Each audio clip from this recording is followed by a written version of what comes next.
오늘 하나님께서 저에게 허락하여 주시는 말씀은 사도행전 18장 1절 말씀입니다. 사도행전 18장 1절 말씀입니다. 제가 봉독해 드리겠습니다.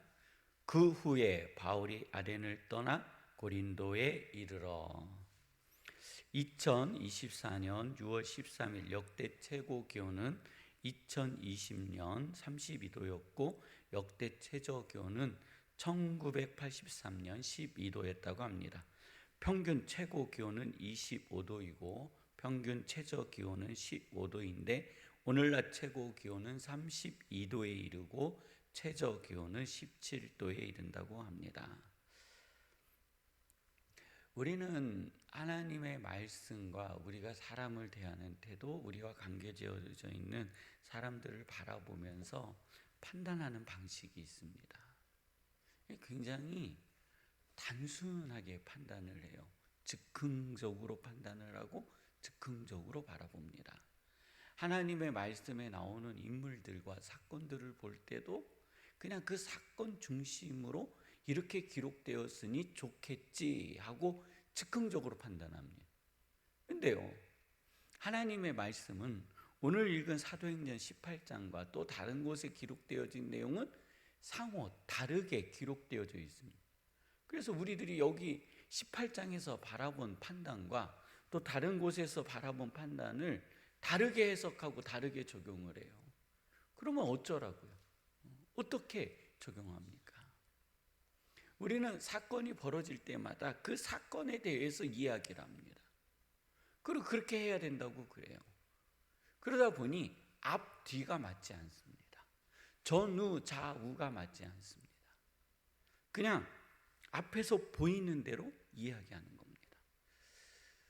오늘 바울은요, 전도를 하면서 텐트 만드는 일을 시작했습니다. 브루스길라와 함께 만나 브루스길라를 떠나 그 새로운 지역, 새로 온 그곳에 생업을 함께하는 헬라인을 만난 거기에서 텐트를 만들기 시작했습니다. 바울이 텐트를 만들었습니다. 바울은요, 평신도 사역자일까요? 전문 사역자로 봐야 될까요?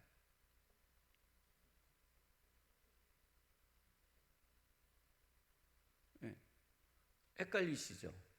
전문 사역자죠. 지금으로 이야기하면 목회자인 겁니다. 그럼 목회자가 이중직이라고 그랬어요. 텐트 만드는 일을 하면 될까요? 안 될까요?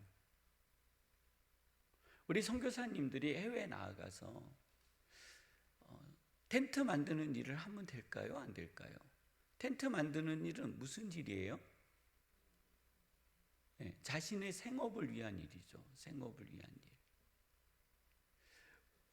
전 그런 이야기를 굉장히 많이 듣고 우리의 교단도요, 이 문제를 가지고 갑론을박이 많습니다. 목회자의 이중직. 목회자가 이중직을 가질 수 있느냐? 그럼 안 된다. 목사는 이중직을 가지면 안 된다. 이렇게 이야기하는데요. 목회자의 이중직에 대하여서 이야기하시는 분들의 교회는요, 그 교회가 300명 교회가 넘어서 충분히 그 교회의 목회자의 삶을 유지할 수 있는 교회입니다. 제가 어떤 분하고 이렇게 대화하면서 그랬어요. 교회에 대한 비판이 너무 많으신 분이라 그랬어요.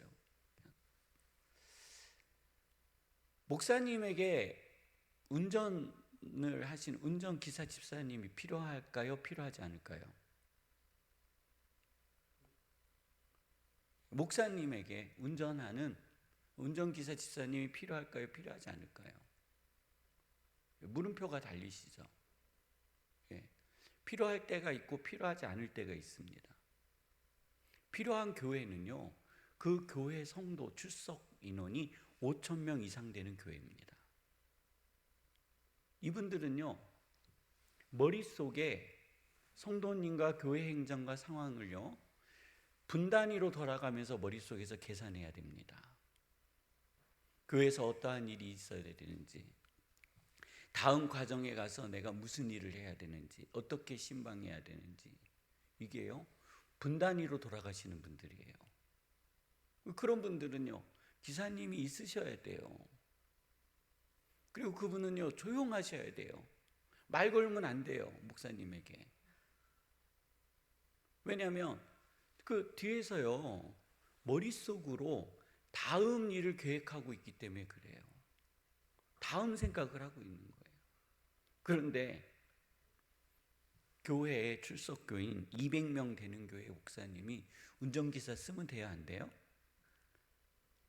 말도 안 되죠. 그건 말이 안 되는 거예요. 200명 교회는요 3시간 단위로 돌아갑니다. 일정이요. 시간 단위로 구성을 하는 거예요. 그러니까 10,000명 교회 목사님은요 당연히 있어야죠. 자, 그러면 통상 출석교인 300명 교회는요 교회가 완벽하게 자립된 교회입니다. 자립된 교회라는 것은 전문직을 감당하고 있는 목회자에게 생활비를 충분히 지급할 수 있는 교회가 된다는 거예요. 이런 교회 목사님은요 이중직 하면 될까요, 안 될까요? 안 되죠. 자기 일이 바쁘잖아요. 그런데 상가의 교회를 개척하고 출석교인이 없어요. 목사님이 스스로 벌어서 건물비를 내야 되고 전기요금도 내야 되고 관리비도 내야 되고 가정도 먹고 살아야 돼요. 근데 이러한 목회자들 보고 너 이중직 하지 마라, 가능할까요? 아니죠. 지금 말씀드리는 거는요 우리가 보는 세상은 단순하지 않다라는 겁니다.